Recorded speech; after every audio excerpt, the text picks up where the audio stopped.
이제 대선까지 남은 기간은 36일. 어제 민주당은요 수도권과 강원 제주 지역 순회 경선을 끝으로 대선 경선 일정을 마무리하고 최종 후보를 확정했죠.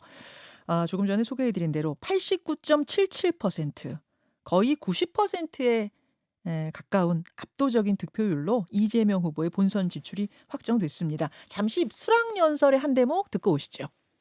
지금 이 순간부터 이재명은 민주당의 후보이자 내란 종식과 위기 극복, 통합과 국민 행복을 갈망하는 모든 국민의 후보입니다. 진짜 대한민국, 오늘부터 그 역사적인 발걸음을 함께 시작합시다. 그 위대한 항로의 중심에 저 이재명이 함께 서 있겠습니다. 그렇기 때문에 지금은 이재명입니다. 자, 분위기가 대단했습니다. 네. 민주당의 원내수석 부대표 박성준 부대표와 함께하죠. 어서 오십시오. 네, 안녕하세요. 네. 열기가 그냥 막 느껴져요, 스튜디오에서도. 저도 어제 현장에 있었거든요. 예. 저도 이제 정치권에 들어온 지 5년 차인데 전당대회 이렇게 가보고 예. 대통령 후보 지난 2022년에 뽑힐 때 그리고 2025년 이 시점에 비교를 해보면 울림이라는 게 있더라고요. 가슴의 울림. 서로 이재명 후보도 마찬가지지만 거기에 참석한 당원들도 그렇고 국회의원들도 같이 이제 가슴으로 울림에 장했다 이렇게 볼 수 있어요. 그 다른 두 후보들 반응은 어떠셨어요? 김동연 다들 후보. 이렇게 축하해주는 분위기고 예. 지금 분위기가 그런 것 같아요. 민주당이 이제 정권 교체해야 되고 단일되고 하나 힘으로 만들어야 된다라고 하는 절실함이 한가득 있어요. 그래서 그 마음들이 전해진 것 같습니다. 어제 그 수락연설 들어보면은 이재명 후보가 통합을 14번 네네. 언급했습니다. 통합을 이렇게 강조한 이유? 그러니까 물론 뭐 경제 이야기, 민생 이야기 여러 가지 키워드가 나올 수 있는데 통합에 방점을 찍은 이유는 뭘까요? 지금 나라가 이제 무너졌다라고 하는 부분에 있어서 바로 세움을 어떻게 하겠느냐에 대한 방향성을 제시했다고 볼 수가 있겠죠. 이 통합이라는 의미는 갈등을 조정하고 분열을 극복하는 통합의 의미와 더불어서 예. 민주주의를 회복하고 이 경제가 무너진 부분에 있어서의 회복이라고 하는 부분, 성장이라고 하는 부분, 그리고 남북관계의 복원이라는 문제, 외교의 문제, 또 미국과의 어떤 관계 문제 이런 전체적인 것을 포괄한다는 의미로 좀 볼 수가 있을 것 같고요. 대내적인 통합, 또 대외적인 어떤 확장성 이런 것들 다 포괄한다고 볼 수가 있겠죠. 광범위한 의미의 예. 통합. 조금 좁은 의미의 통합으로 보자면 만약 대통령이 되면 이런 것들을 좀 상징적으로 통합의 상징적인 행보로 삼겠다 이런 것도 있을까요? 예를 들면은 뭐 내가 구성을 할 때 어떤 식으로 한다든지 뭐 이런 계획도 좀 있습니까? 그런 것들은 이제 추후에 이제 후보께서 이제 제시를 하겠고요. 또 선대위 구성에 있어서도 어떤 그런 그림들이 나오지 않겠습니까? 좀 기다려 보시죠. 선대위에서부터 선대위에도 어떤 깜짝 뭐 비명 카드 이런 것도 준비가 돼 있나요? 이제 선대위가 지금 이제 구성이 되려면 예. 지금 준비가 들어갔다고 볼 수가 있겠고요. 예. 빠르면 뭐 4월 30일 뭐 이 정도는 선대위가 구성되지 않겠습니까? 그 선대위 구성의 분들을 보면 될 것 같아요. 거기에도 통합 메시지 들어 있어요. 그렇게 봐야 선대위부터. 되지 않겠습니까? 선대위 자체가 우리나라 대한민국을 어떻게 이끌어가겠다라고 하는 이제 예. 인선의 발표일 수가 있기 때문에 예. 거기에서도 상징적인 인물들이 좀 있겠죠. 예. 그렇군요. 예. 누가 들어가실까? 그것도 궁금하네요. 4월 30일 정도에 일정상으로는 그렇게 되지 않겠습니까? 예, 기대를 좀 해보겠습니다. 이제 어제가 27일이었고 28, 29 맞아요. 정리하고 이제 한 4월 30일 아니면 이제 5월 1일 정도 예. 이렇게 선대위가 구성될 것 같습니다. 경선 때는 좀 슬림한 캠프를 지향하면서 슬림하게 꾸려서 운영했던 걸로 아는데 본선 무대에서는 좀 메모드급으로 꾸려집니까? 그럴 수밖에 없는 거죠. 왜 그러냐면 이제 경선 캠프는 이제 준비 단계라고 볼 수가 있을 것 같고 당 조직에 있었던 공조직에 있었던 많은 의원님들 또 활동가들이 실제 활동할 수 있는 영역이 없었던 거 아니겠습니까? 그럼 본선 캠프라고 하는 것은 확장성을 더 가져가게 되는 거고 더 예. 통합형에 가져갈 수 있는 부분이 있기 때문에 선대위가 이제 메모드급으로 꾸려질 수밖에 없는 것이죠. 자, 그러면은 민주당 경선을 총정리해 보겠습니다. 이재명 후보의 누적 득표율 89.77%. 아니 후보가 3명이었잖아요. 네. 그런데 한 후보가 90%에 육박하는 수치가 나왔다. 이거는 한국 정당 역사상 처음 있는 일입니다. 민주당으로만 한정을 해보면 1997년 김대중 후보가 77.5%로 그때도 엄청난 기록이라고 했었어요. 그런데 네네. 무려 12%포인트 이상을 끌어올린 진짜 역대급 기록인데 그 이유는 어떻게 분석하고 계세요? 저는 한 세 가지로 좀 볼 수가 있을 것 같아요.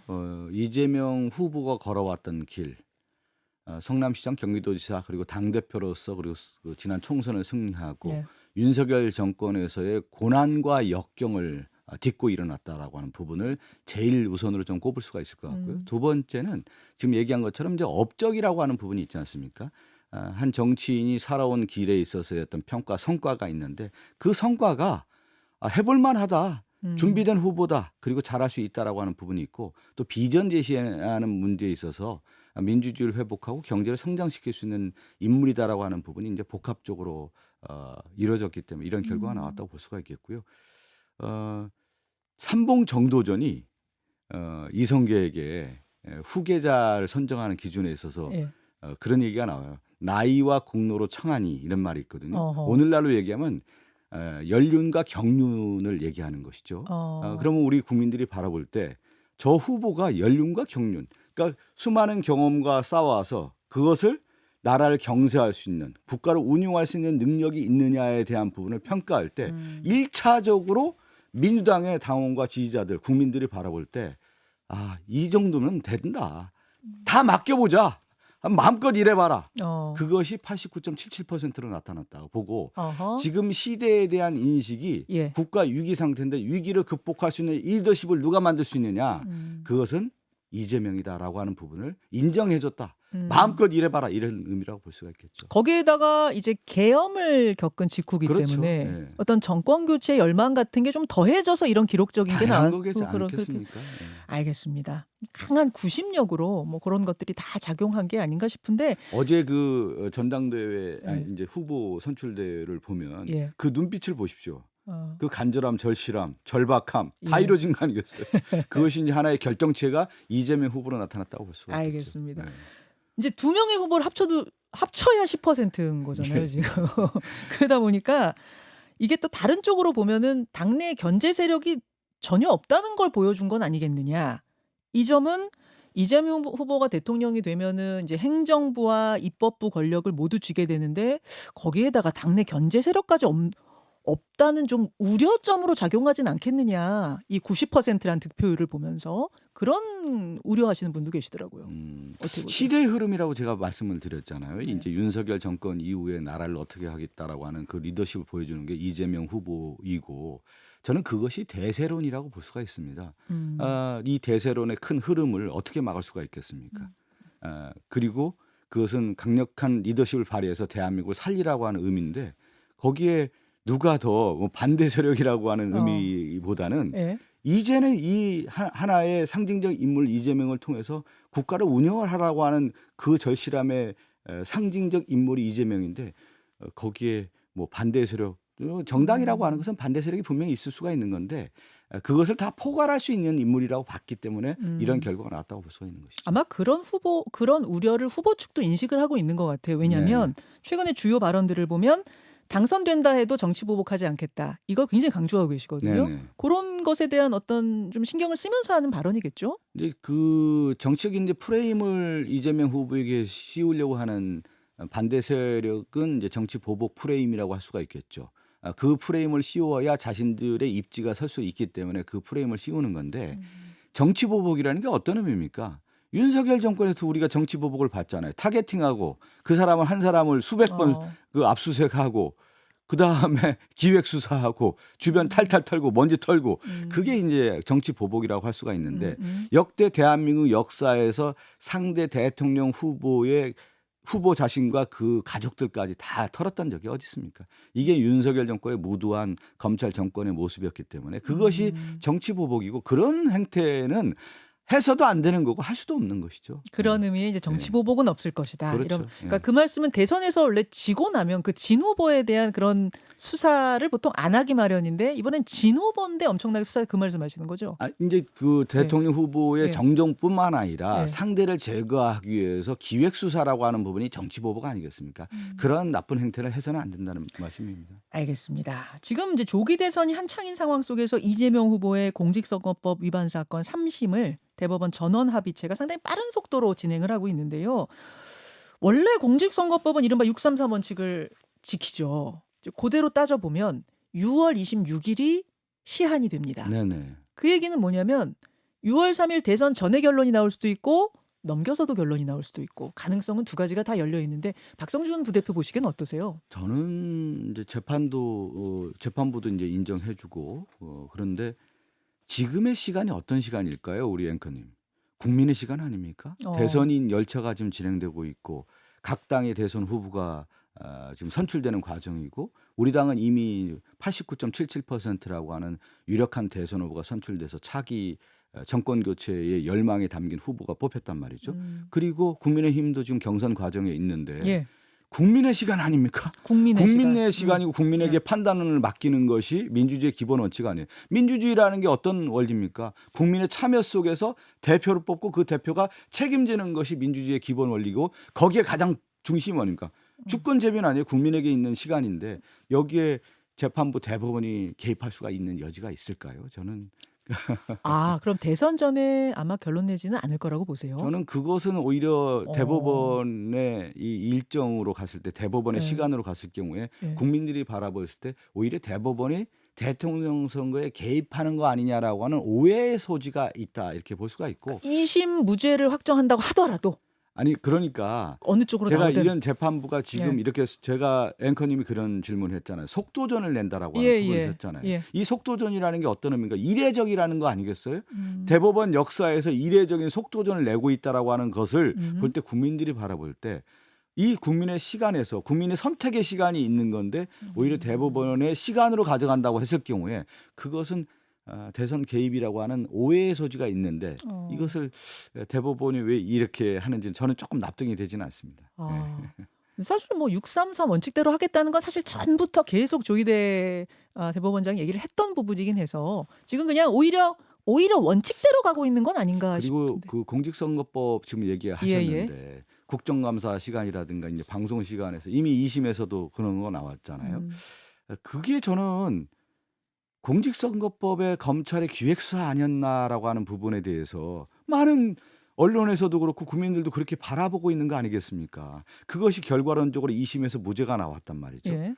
저는 그것이 대법원에 이게 이례적인 속도전을 낸다라고 했을 예. 경우에 그것이 오히려 저는 국민들에게 의아한 의문표를 던지는 그런 행동으로 이어지고 있는 거 아닌가라는 생각을 갖고 있는 것이죠. 사실 민주당에서 좀 긍정적으로 보시는 분들은 상황을 대선 전에 그냥 2심 무죄를 확정해서 이 부분을 털고 간다면 더 좋은 거 아니겠느냐? 그러려고 또 대법원이 속도를 내는 거 아니겠느냐? 이렇게 보시는 그거는 분들. 이제 우리 쪽에 있는 그 유리하게 해석하는 예, 예. 분들이지만 저는 예. 객관적인 상황을 보라는 거죠. 예. 대법원에서도 그렇고 법조계에서도 그렇고 법조 출입 기자들도 다 그런 얘기를 하고 있잖아요. 뭐냐?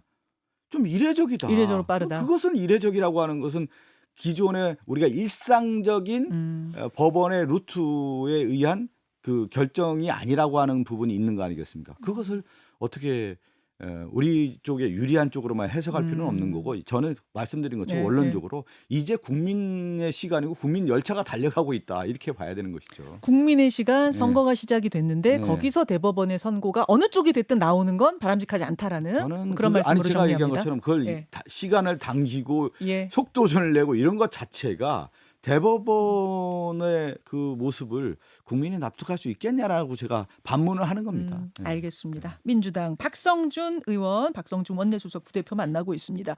이제 본선을 준비해야 되는 입장에서 네. 국민의힘 경선도 주의 깊게 보고 계실 것 같아요.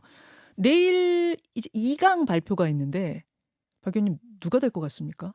뭐 돼도 큰 의미는 없는 것 같아요. 자, 이렇게 답하실 줄 알았는데 그렇더라도 두 명을 좀 이렇게 객관적으로 제3자 입장에서 본다면은 좀 제3자 보전 때요. 예, 예. 저도 이제 우리 김 앵커님처럼 방송을 오래 했잖아요. 예, 방송 예. 토론을 보면서 예. 하나 느낀 것은 저 정도 수준인가라는 생각이 들고 저도 이제 예를 들어서 국민의힘에 있는 의원이 나오면 예. 파트너가 돼서 토론을 할 때 그 품격이라고 하는 단어를 한동훈 후보가 됐던 누구죠? 홍준표 후보도 이런 얘기들을 많이 쓰는데 네. 예의를 지켜야 되는 거 아니겠어요? 예의가 없는 난장판 토론이 되는 것을 보고 제가 그런 생각이 들더라고요. 논쟁이라고 하는 게 어떤 의미냐. 논쟁에서 이기면 자신은 기분은 좋아지는데 친구를 잃는다는 말이 있어요.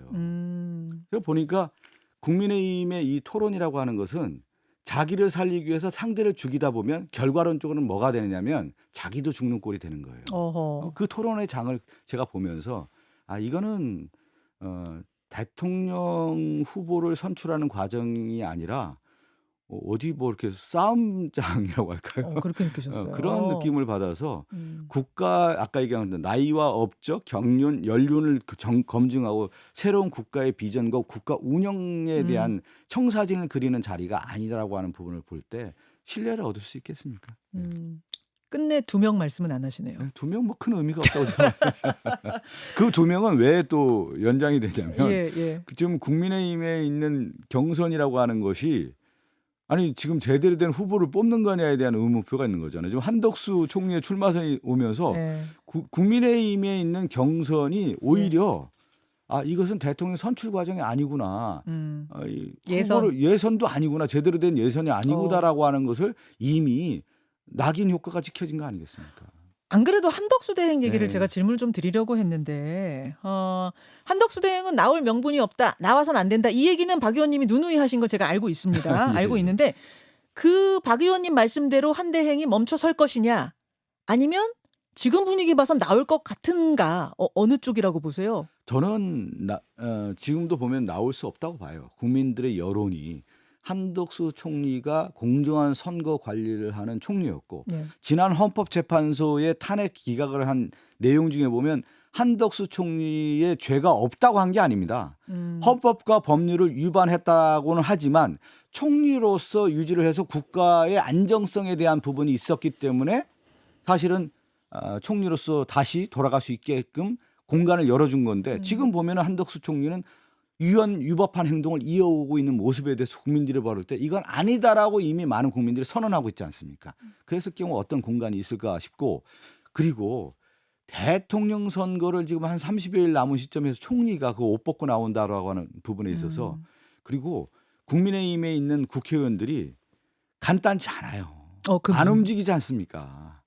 왜 안 움직이겠어요? 왜 그런 거예요? 왜 관망이에요? 그건 아니라고 보는 거죠.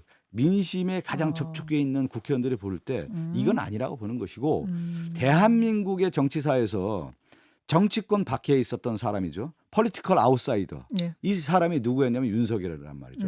정치권 외곽에 있었던 사람이 정치권에 들어와서 대한민국을 망가뜨리는 모습을 봤는데 총리는 행정가 아닙니까? 정치가가 아니었단 말이죠. 이 사람이 정치권 아웃사이더인 사람이 이렇게 무임승차하려고 하는 모습에 대해서 국민들이 인정하지 않을 거라고 보고 와서도 성공은 못한다. 그러니까 당위성 면에서는 계속 그 말씀을 해주셨는데 지금 돌아가는 모양새를 보면 정대철 헌정회장 이분이 누구신가 하면은 DJ와 함께 민주당에서 정치를 했던 분이고 그러니까 동교동계 인사인 정대철 헌정회장을 오늘 아니면 내일 정도에 만난다는 거거든요. 그러면서 더 결심이 좀 굳혀져 가는 게 아닌가 이런 느낌이 들던데요. 만난다고 그게 뭐 달라지나요? 의미는 별로 없을 것 같고요. 한덕수 총리는 정도의 길을 걸어가야 됐죠.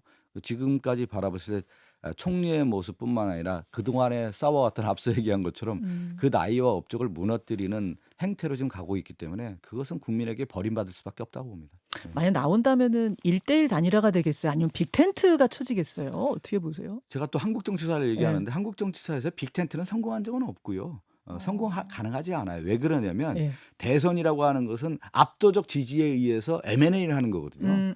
그냥 다 가져가는 거예요. 대세몰이를 해서 큰 물결로 그냥 휩쓸어 가야만 그것이 이제 빅텐트도 다 되는 것이지 지금 이런 형태로 가서는 안 된다. 잔파도에 그칠 것이다. 여기까지 듣겠습니다. 박성준 원내수석 부대표 고맙습니다. 네, 감사합니다. 김현정의 뉴스쇼는 시청자 여러분의 참여를 기다립니다. 구독과 좋아요, 댓글 잊지 않으셨죠? 알림 설정을 해두시면 평일 아침 7시 10분 실시간 라이브도 참여하실 수 있습니다.